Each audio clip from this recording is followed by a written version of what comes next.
is Wednesday, January 20th. And yesterday we showed you guys, shared a video of us below tree line where we're just finding collisionless snow, no slabs. Well, today we've moved up near tree line on a north aspect, and we're going to talk about why we have persistent slab, wind slab problems. Right now, we've got snow transporting. We have been seeing wind slabs. In fact, I just triggered a small wind slab on an obvious pocket just half an hour ago.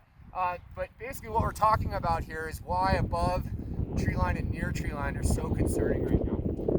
So talking you through this, right here we have the new snow that fell, and we have a bunch more snow. This was an elevational snowstorm. We've been finding 8 to a foot, even more snow, especially where it's wind blown, of a stiffening slab up here. Here it's not super windy, but where we have been traveling above tree line, we're finding more of a stiff wind slab up here.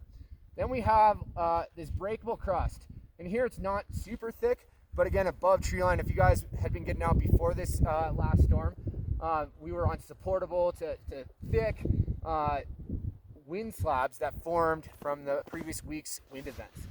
Below that, we have just this weak near surface facet layer that's now buried. And then below that, we have that hard slab we've been talking weeks and weeks about. And doing an extended column test, this just popped on isolation. We just have weak faceted snow right below this knife hard slab. And then you can't forget in our shallow snowpack, just rotten sugar facets below that, okay? So we have several persistent weak layers, and we've just added a load. Yesterday we were triggering avalanches, today we're triggering avalanches. Honestly, we're keeping this pretty mellow. It's hard to justify getting out into stuff right now, just with this such a suspect snowpack. And this next week, it doesn't look like we're gonna get that big storm that I talked about in this morning's forecast.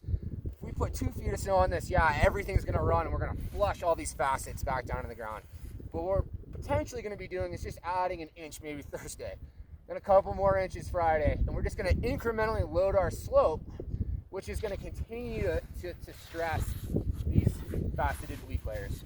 So as we start moving forward, it's gonna be great that we're in a more active weather pattern, but realize we're gonna live with these persistent weak layers for a while longer.